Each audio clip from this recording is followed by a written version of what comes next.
اللهم إني أستخيرك بعلمك وأستقدرك بقدرتك وأسألك من فضلك العظيم، فإنك تقدر ولا أقدر، وتعلم ولا أعلم،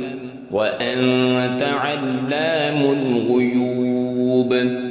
اللهم إن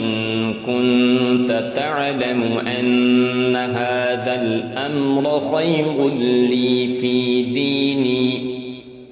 ومعاشي وعاقبة أمري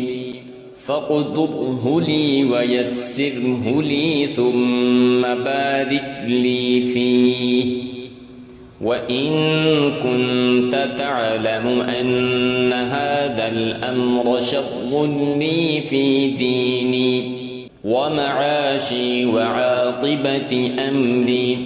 فاصرفه عني واصرفني عنه واقدر لي الخير حيث كان ثم اقضني به،